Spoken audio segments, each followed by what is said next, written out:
So in this video we'll see the atlas vertebrae. So atlas vertebrae is the first cervical vertebrae, which is an atypical vertebrae. If you see it, it looks like a ring shape. It doesn't have a body part or it doesn't have the spinous process. So what are the features of this atlas vertebrae? Now if you see this atlas vertebrae, anteriorly it has got this smaller anterior arch, while posteriorly it has got a large posterior arch, and on either side you have got a lateral mass. This is lateral mass, and further laterally you have got the transverse process on either side. So this is the transverse process on either side.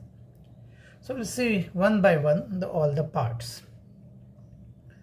Now if you see this vertebrae, it is also called atlas because it supports the globe of the head. So these superior articular facets, they will articulate with the condylar facets of the skull bone.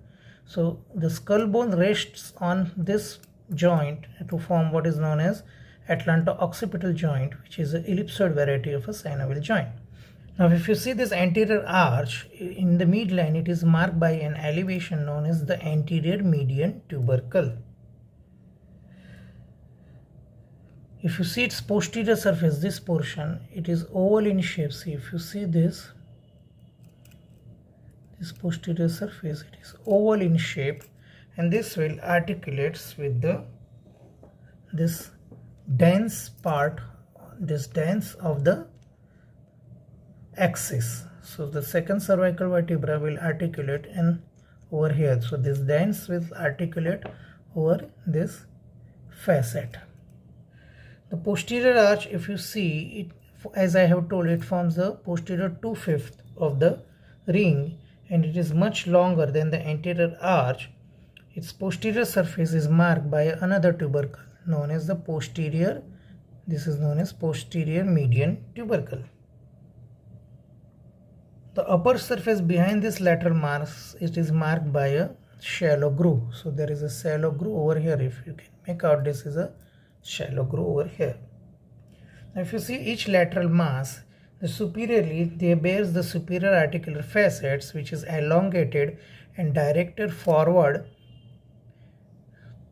and medially, and its superior surfaces, this facet is directed upward and medially. This, as I have told, this facet articulates with the condylar process of the occipital bone to form the atlanto-occipital joint, which is the ellipsoid variety of a synovial joint. If you see the lower surface of this, it has got the oval shape, or you can say more circular articular facet. Now if you see the facet, it is flat one, and this articulates with the similar facet which is there on the superior surface of the dens. So this superior surface of the dens has got the similar facet, and this will articulate over here to form the atlanto-axial joint. If you see this medial surface of the lateral mass, it is marked by a tubercle. Smaller tubercle is there over here. The transverse process, if you see, the transverse process is elongated and it is quite long, so that you can feel it sometimes between the angle of jaw and the mastoid process in your body. It has got similar the anterior tubercle and the posterior tubercle, and has got the anterior root and the posterior root, and the foramen transversorium over here. So now we'll see the attachment part of the atlas. Now this anterior median tubercle, it will give attachment to the anterior longitudinal ligament, and on either side the upper oblique part of the longus colli muscle. The superior border will give attachment to the anterior atlanto-occipital membrane, while this inferior border also will give the remaining part of the anterior longitudinal ligament.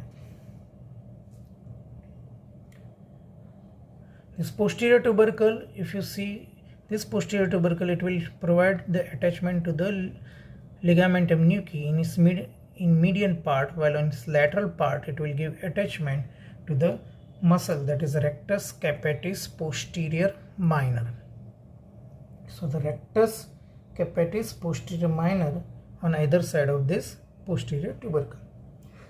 This groove on the upper surface, shallow groove on the upper surface, it will lodge the vertebral artery along with the first cervical nerve.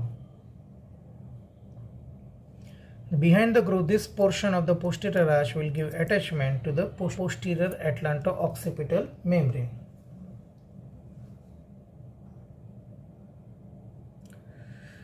This lower border will give attachment to the highest pair of the ligamentum flava. Now tubercle on either side of this this lateral mass, this tubercle will give attachment to the transverse ligament of atlas. This anterior surface of the lateral mass, this portion will give attachment to the rectus capitis anterior muscle. This transverse process, it gives origin to the rectus capitis lateralis from its anterior part, upper surface, superior oblique from the upper surface, this posterior part, inferior oblique from its inferior as well as this tip part, and the levator scapulae muscle from its the lateral end. While other muscle, that is splenius cervicis, scalenus medius, will arise from this posterior tubercle of the transverse process. As far as the ossification is concerned, the atlas ossifies from three centers. One center from this anterior arch, while the two other centers for each half of this lateral mass along with this posterior arch. So this is about the atlas, that is first cervical vertebrae. So now we'll see the second cervical vertebra, which is also known as the axis. So this, how will you identify the axis? So it has got a typical process over here known as the dance. So this dance is a typical feature of the second cervical vertebrae. It is strong tooth-like process, so it is known as the dance, and it is said to be the part of the first cervical vertebra, body of the first cervical vertebrae, which has been fused with the second one. So now we'll see the body and the dens. So if you see the dens, its superior surface of the body is fused with this dens, and it is encroached upon on either side by the superior articular facets. On either side, this is superior articular facets. The dens, this dens will articulate with this anterior arch. Anteriorly it articulates with the anterior arch over here, while posteriorly there is a transverse ligament over here which articulates with it, and in between them there is a movement. So this atlantoaxial joint is a pivot variety of a synovial joint.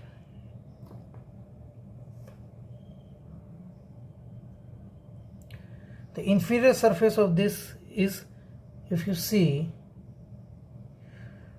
it has got the prominent anterior margin which is projected downward, and similar to the body of the other cervical vertebrae.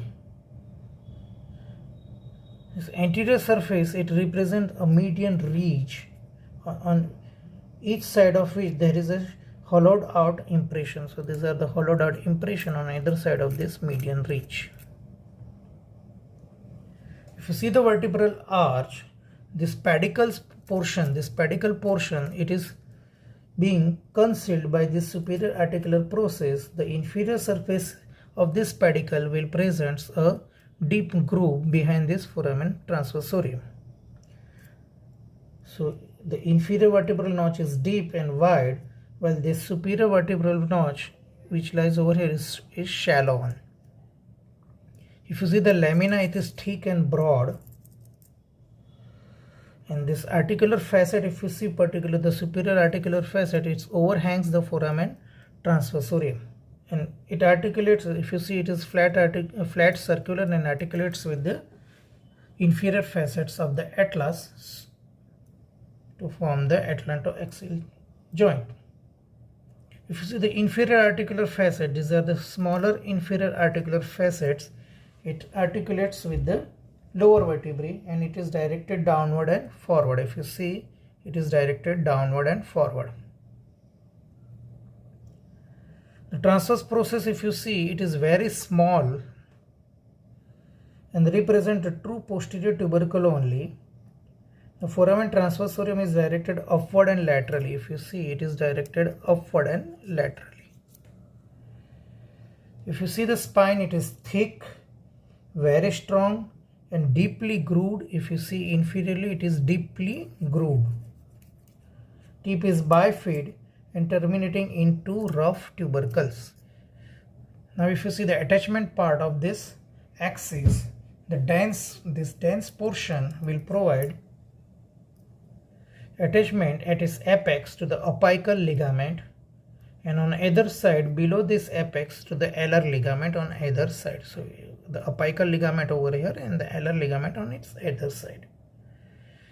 Anterior surface of the body. This anterior surface of the body receives the insertion of the longus colli muscle and anterior longitudinal ligament on its anterior surface. The posterior surface of this body, it will provide attachment from below upward to the posterior longitudinal ligament, membrana tectoria and vertical limb of the cruciate ligament over here. So three structures are there on the posterior aspect of this body. Starting from the posterior longitudinal ligament, then membrana tectoria and the vertical limb of the cruciate ligament from below to upward. This lamina will provide attachment to the ligamentum flava, while transverse process, this tip of the transverse process will give attachment. This tip will give attachment to the levator scapulae muscle, scalenus medius muscle anteriorly and the splenius cervicis muscle posteriorly. Apart from the intertransversalis muscles are also there. The spine, if you see, the spine will give attachment in the midline to the ligamentum nuchae. So ligamentum nuchae will get attached over here. And on either side, the semispinalis cervicis, rectus capitis, posterior major, inferior oblique, the spinalis cervicis and interspinalis and the multifidus muscles of the back. So this is how the second cervical vertebra or the axis is. So now we'll see the another atypical cervical vertebra, that is C7 or the seventh cervical vertebra. This is also known as the vertebra prominens because this long spinous process which is there, it can be felt through the skin on the back of the neck, and from where you can count the spines on the back of your body. So the spine is thick, long, nearly horizontal. If you see, it is nearly horizontal.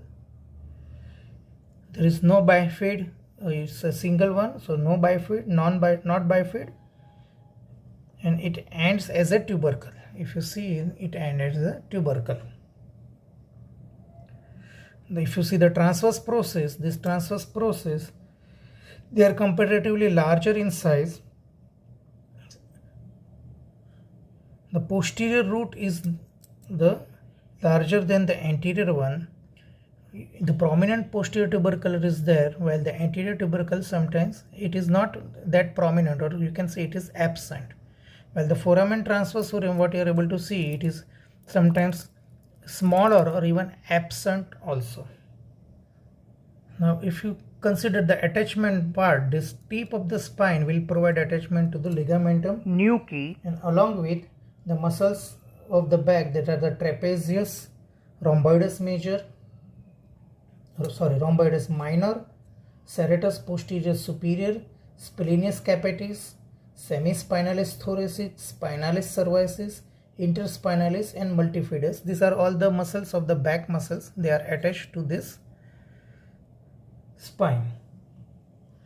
Well, the transverse process, this transverse process will the foramen transversorium, this In case of C7, it transmits only the accessory vertebral vein, while the posterior tubercle, this posterior tubercle will provide attachment to the suprapleural membrane. The lower border provides attachment to the levator costarum, and the anterior root of the transverse process may sometimes, it is separate also, it will sometimes form the cervical rib. Ossification is similar to that of a typical cervical vertebra. In addition, there is a separate center for the costal process, which appears during the 6th month of the intrauterine life and fuses with the body and the transverse process during the 5 to 6 years of the life. So this is regarding C7 cervical vertebrae. Now regarding the applied aspect, if we have already told you that if this costal element grows of this C7 cervical vertebrae, then it will form the cervical rib, and in that case the rib, if it is larger, it will compress the brachial plexus also and will lead to the compression symptoms like the tingling, numbness on the medial aspect of the forearm.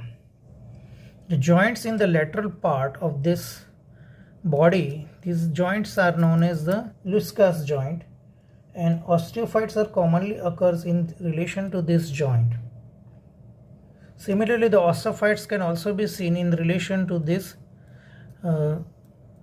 articular facets joint, and if these osteophytes are there, they may compress the nerves which comes out of here and will lead to the compression symptoms. So the cervical nerve roots lying posterolateral to this Luska joint may get compressed, causing the pain along their distribution. Similarly, if this vertebral artery which passes over here, it may also get compressed because of this osteophytes of this Luskas joint. Prolapse intervertebral disc can occur in relation to this cervical vertebrae, similar to the lumbar vertebrae. In that case, they may lead to the compression symptoms. Mostly it occurs in relation to the C6 and C7 cervical roots. So the symptoms will occur in relation to the lateral side of the forearm, and there may be the wasting of muscles of the thinner eminence. During the judicial hanging, this odontate process gets break, and because of its breakage, it compresses in front of the vital centers which are there in relation to the medulla, so the death occurs. This atlas may fuse with the occipital bone, and in that case it is known as the occipitalization of the atlas, and it may sometimes compress the spinal cord, requiring the surgical decompression. The pharyngeal and retropharyngeal inflammation may cause decalcification of the atlas vertebra, because it's a thin plate over here, and this may lead to loosening of the attachment of this transverse ligament, which may eventually lead to the compression of the spinal cord over here and may sometimes lead to the sudden death.